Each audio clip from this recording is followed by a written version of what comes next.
Hey guys, real quick before we do get into this video, I do want to announce we're doing a giveaway on the channel. Once we hit 7,000 subscribers, I'll be giving away this Mando Build-A-Pack. You do actually have to be subscribed to the channel though, so make sure to hit that sub button.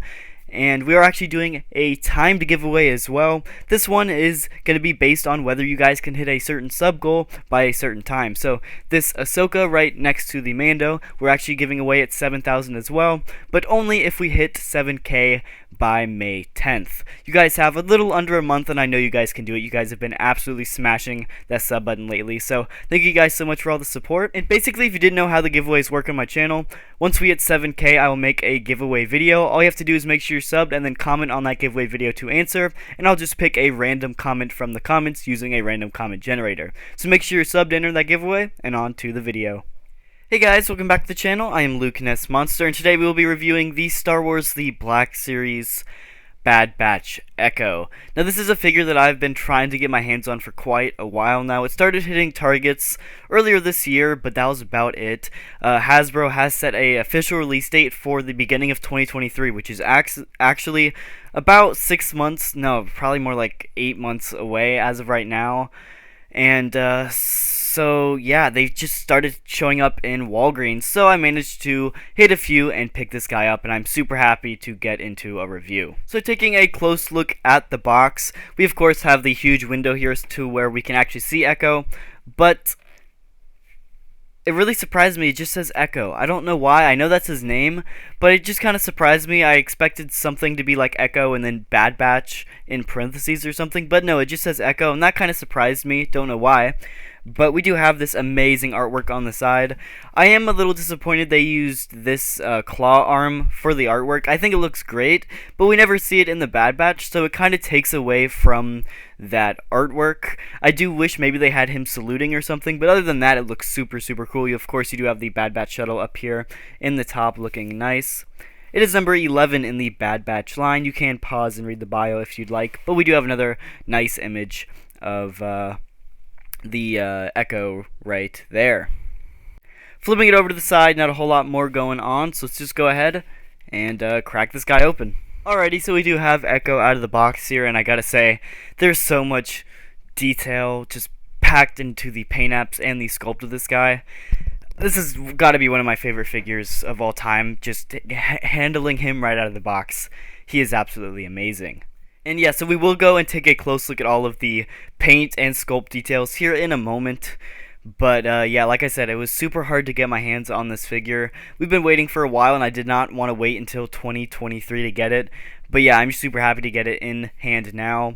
So yeah, let's just go ahead, get him off of the spinny stand here, and take a close look at all of the amazing detail packed into this figure. So taking a look at this figure is almost entirely a brand new sculpt with the occasional reuse here and there, and I will point those out. But yeah, this figure has a ton of stuff packed into it, so I just want to go ahead and jump right off. Let's take a close look at the head sculpt here. It is the Tamora Morrison head sculpt, but it is kind of malnourished a little bit, and of course does have the little, I don't know what to call them, like metal bits in it, but of course he does have the Lobot ear muffs as well. Looking super cool. I do wish they would have added the paint to the ear muffs. There's no paint on it at all, and that thing's supposed to be kind of like glowy and lighting up, have buttons and stuff on it. Without any paint, it just looks a little dull, so I wish they would have added some paint apps there, but not the end of the world. We do have some scratches and scuffs molded into the armor here just to make it look more realistic, but the cool thing is under those scuffs is silver paint to make it look really, really cool, and I love how that came out. Pretty much from the waist up, this is an entirely new sculpt for the figure. We do have this nice ab piece here that just looks incredible, and I was trying to see how far that goes up, but it looks like it goes up quite a ways, so we'll see how that comes into use maybe in another figure, maybe a Season 7 Echo figure, but yeah, it looks absolutely incredible. We do have brand new arms for this guy as well, looking great. Of course, this one is a brand new arm with the screwdriver hand. We will, of course, cover articulation here in a minute as well, but the paint and detail on these armor bits are just absolutely incredible. I do wish maybe a little bit more paint on the screwdriver, but not the end of the world. His backpack here is really cool. Wish some more paint on the side here, but the paint that we did get is pretty nice. It does just peg in like so, not that bad, but he does also have a comma piece. This comma piece is a brand new mold. It is hard plastic, which I do like. I do prefer the hard plastic over the soft goods, at least when it comes to clones, but it also does allow to get some of these extra pouch pieces in, and of course the holster. He only does have one holster because of course he only has one hand. His legs here are actually mostly reuse of just the standard 2020 clone body, but he does have new knee pads. These knee pads are supposed to resemble the fact that he has robot legs. So I really like that they decided to include that. They could have just re-released it with the normal clone legs, and I'm glad they decided to go and add those new, I guess, knee pads slash just knees in general, but it looks really good. Now taking a close look at the helmet, his helmet also does have a lot of detail wrapped into it. A little bit of red paint there on the nose, but he does have the 99 right there, looking absolutely incredible. I do really like his design for his helmet, but it is a very interesting design, which I just dropped. I should not drop the helmet, but it is a very interesting design because the earmuffs actually stick out the back of the helmet, and I keep dropping it. It's a very hard helmet to hold, apparently, but we were wondering how this is supposed to fit over his head, because of course it doesn't fit over his head. And how Hasbro actually fixed that is they added a little pin here in the back. So you just undo the pin, wrap it around the back of his head. It is a little tricky to get lined up at first, but you can do it. Then I'll take off the backpack so I can show you guys here. But yeah, you just kind of re-pin it in the back, and I am kind of struggling, but yeah, you got to get it lined up perfectly to do it. But there you go. Pretty good, and it fits pretty snug on his head, so that does look really good.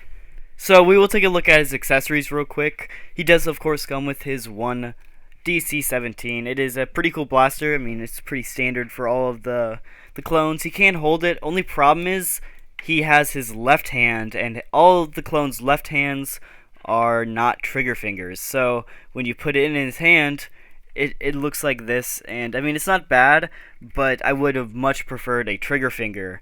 And obviously they just don't have a mold for that for the left hand, so I wish they would have made a new one, because it's harder for him to hold in his left hand.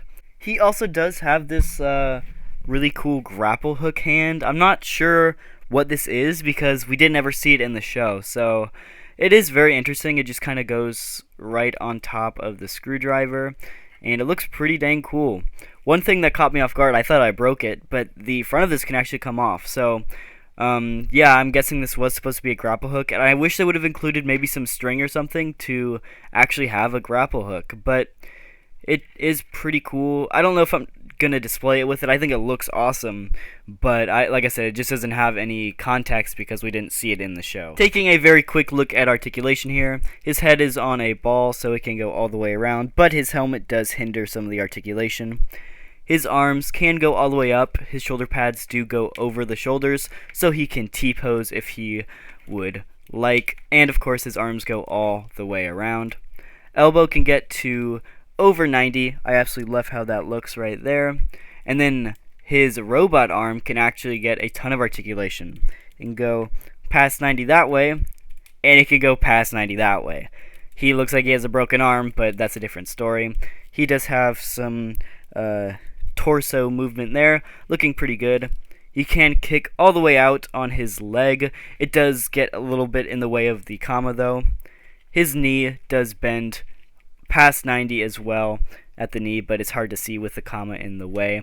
Then the feet have pivots and rockers as well. So yeah, pretty solid articulation, one of the best of the clones. First up for comparisons, we do have him next to the rest of the Bad Batch. Now this is absolutely amazing. I love how this looks. Clone Force 99 looks absolutely incredible, and finally having them all together, it is just amazing. I cannot wait to get Omega as well. Unfortunately, I could not find her figure, but as soon as I get her, I'll make a review. But yeah, this Bad Batch lineup looks amazing. Definitely something I would have wished to have when the Bad Batch came out, but this just really excites me for Bad Batch Season 2. Next up, here he is next to a few of the villains from the show. We do have Imperial Crosshair on the right and the Bad Batch Elite Squad Trooper on the left. Both look really good, and these, I guess, are the villains he would be fighting in the show. So yeah, looks great next to him, and hopefully we see more of Crosshair's character arc in the next season. And then last up for comparison, we do have Bad Batch Rex on the left and ARC Trooper Echo on the right. Yeah, honestly, even next to Bad Batch Rex, Echo looks amazing, and yeah, hopefully we see more of Rex in the Bad Batch as well, but I did really like his appearance, and hopefully we see more clones. I got my fingers crossed for Cody. And here's a comparison between the two Echo's faces as well. Unfortunately, the Echo on the right does have a little bit of that shiny face syndrome, but you can definitely see the comparison between I guess the deformed Echo that we see in the Bad Batch compared to ARC Trooper Echo. Obviously, the main difference is the skin tone. Left Echo, or Bad Batch Echo, I'm just going to call him Left Echo because he's on the left. He is kind of malformed, and not malformed, but he's malnourished and very pale. And you can definitely tell the difference there, but yeah, you can still see that Tamora Morrison poking through, and I love what they did with that. His face here is absolutely incredible, and yeah, definitely amazing. So anyway, guys, that is going to do it for the review. Overall, I really love this figure. He has a ton of detail, a ton of paint apps, and it looks absolutely incredible. I do wish they would have added paint to the earmuffs, but other than that, it came out amazing. So overall, I'm going to give it a 5 out of 5. I really love how he turned out. Great new molds, almost a brand new mold head to toe, except for the legs, and just really exceeded my expectations. I had really high expectations for this figure, and this figure still managed to exceed them. So I'm going to give it a 5 out of 5. If you guys did enjoy, hit that like button and subscribe, and I'll see you guys in the next video.